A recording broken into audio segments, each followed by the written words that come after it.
All right, so the first thing we're going to start with in this workout is some calves. I like to start lower body training sessions with calves. I have for a long time, and there are a couple reasons for this. The first one is that it's extremely efficient and safe to start with calves. The reason being, they don't take a whole lot of warm up before you can jump into some heavy working sets. So you can see here, I'm doing the seated calf raise, really trying to stay controlled throughout the whole movement. And I'm supersetting that with a tibialis raise. This is a rare machine that's pretty unique to the gym that I train at, but there's not a whole lot of secret to calf training. I think the focus though needs to be on time and intensity. Go heavy and expose those calf muscles, which are some of the strongest, densest, and they're built around one of the most efficient joints in the human body. So don't be afraid to go to wail on these. I mean, that's kind of my evaluation metric for an effectiveness of an exercise is how hard can you wail on them? So here I am. This is the last set of the seated calf raise, and you can see my form is substantially different than the first set. The reason for that is I'm trying to just wail on those calves, trying to get that stimulus as deep into that muscle as possible.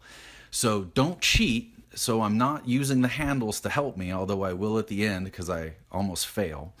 But the goal is just wail on those suckers. Wail on them first. They'll be tired. Yes, it will impact your succeeding lifts, but it will provide the stimulus that your calf require to actually grow and develop. So that's why I like starting with calves.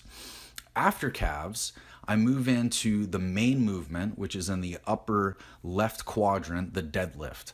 Nothing really special here. And I call this the main movement because this is where I position the exercise that I'm trying to test my strength with. There are exercises that you can test your strength with, and there are exercises that you can build your strength with. So the deadlift in this workout represents a testing lift. So it's the main movement. I build up to, I think, 506, 507 pounds. I don't know how much the bar weighed. I only got one rep. My plan was for 2 or 3, but that's an indicator that I can take back and program in to my succeeding training sessions. After the deadlift, I moved into a front squat, which is going to be the builder for the quads, the glutes, the hips, and even a lot of the back as that weight kind of pulls you forward. So going for tension and for time on those, not doing anything explosive, just really trying to let that weight sink into the muscle. After the front squat, if you look in the lower left quadrant, I did some trap bar deadlifts. This is a wail on it exercise, and the goal was just 3 sets of 10 repetitions. Those are really, really tough to do after the front squats, which are after the deadlifts, which are after the calves. So they're a killer. After those are, so if you consider the deadlift as the main movement of the workout and the front squat and the trap bar deadlift as kind of the builders of the workout, then I move into a superset of the hanging leg raise and the reversed hyperextension. I don't think there's any more clips coming on the reverse hypers, but basically the goal on both of those movements is hip flexion and hip extension. We're just trying to build up, make sure that all those muscles in the hip area are firing correctly. I have a background in gymnastics, so I really like the hanging abdominal movements. And you can see me kind of pulling some antics around there with the one-armed hangs.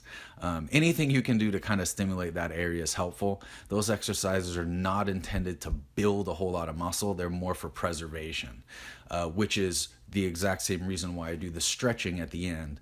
The 2 main stretches that I use after deadlift days are the side splits, which you can see on the bottom, and the lotus, which you can see on the top. That's going to get 2 of the primary rotating directions of the hip joint, and I find that those 2 keep my hips generally primed for continual deadlifting, front squatting, the trap bar deadlift, all that type of stuff. This is a perfect combo to maintain. Then after you're done, ride home, baby. We'll see you next time. Check out my next video, which should be an upper body video.